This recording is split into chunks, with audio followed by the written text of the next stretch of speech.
When you go to a new amusement park, there's often that one coaster there that you're the most hyped for. It's been on your list of most anticipated coasters for years, and you're finally here to ride it.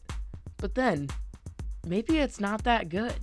Maybe it disappoints you and you realize it's really overhyped.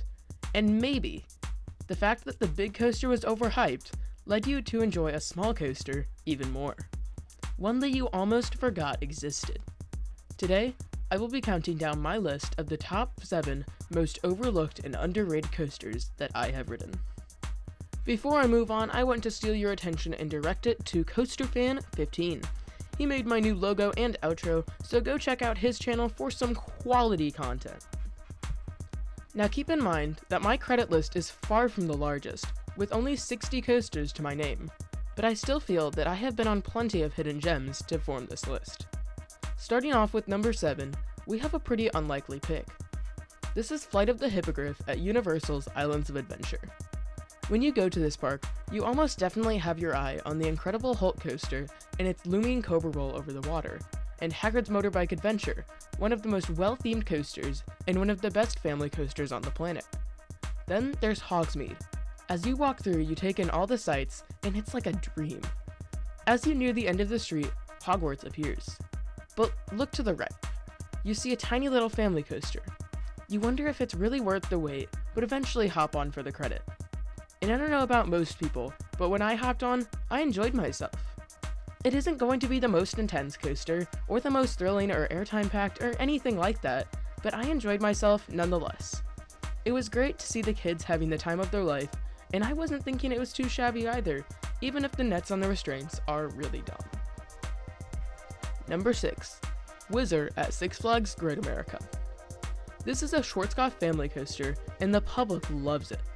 They even defended it from being torn down when the park wanted to build Superman Ultimate Flight. But enthusiasts seem to disregard it, me included, at least until I rode it. I was very surprised at its smoothness and fun factor. Again, it's not too intense, but making sharp turns over water and through trees is always a great experience.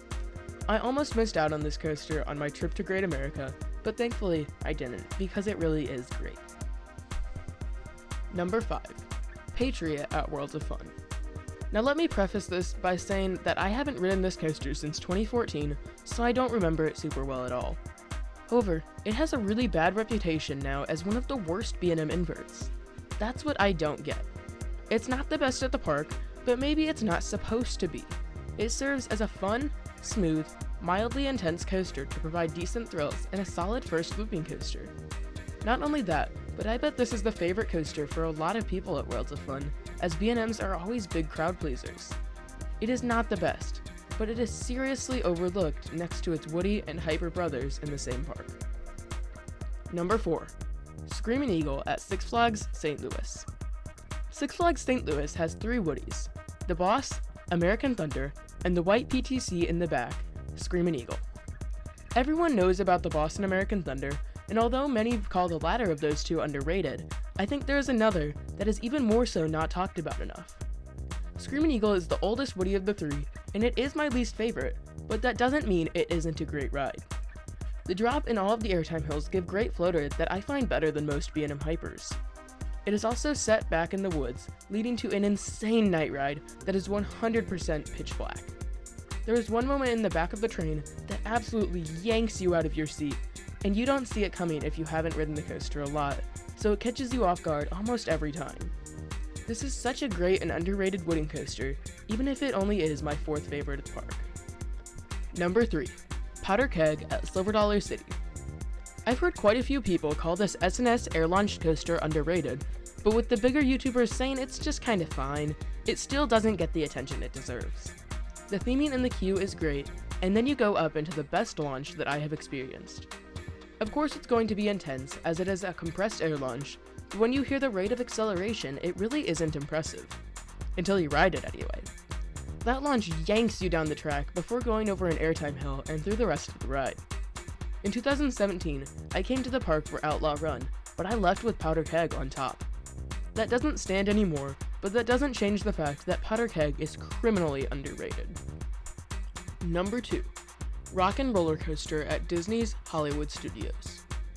Tower of Terror is one of the most iconic and fan favorite rides ever, but right next to it is a wonderful hidden gem. It always has a super long line, but very few enthusiasts will tell you that they absolutely love this ride. I will though. The launch is super fast, the layout is forceful and fun, and the theming cutouts are very cool and act as great head choppers. And Aerosmith blasting in your ears the whole time just caps off one excellent ride. I'll always love Tower of Terror, but Rock and Roller Coaster stands in first. Number 1. Nighthawk at Carowinds. It seems anytime that I talk about underrated coasters, this and Rock and Roller Coaster always come up, and for good reason. Most people despise this ride. I thought I would too. I got to the Carowinds parking lot and was just barely able to see the top of Nighthawk. I scoffed and told myself we would save that to the end to avoid a headache. But plans changed, and this was my third ride of the day. I was blown away. Sure, it was super rough, but it was so intense and had some of the strangest ejector airtime I've ever experienced, but I loved it. Right after Nighthawk, we got on the crown jewel of Carowinds, Fury 325. Was Fury better? Absolutely. However, Nighthawk still remains my favorite coaster at Carowinds to this day. Next time I'm in that parking lot, I'll ignore the huge Giga Coaster taunting me and instead look at that yellow flying coaster. That's my ride. Thank you so much for watching this video. If you enjoyed, please consider subscribing to help me get up to 700 subscribers by, let's go with July. Sure. I will see you guys next time. Sitting in the back, getting heated out my seat. Rolling Thunder Hill, no, nothing can compare to the riding on a wing. You be on the swings, I've been getting thrills. You ain't never seen a coaster. Riding on the voyage, airtime in the full.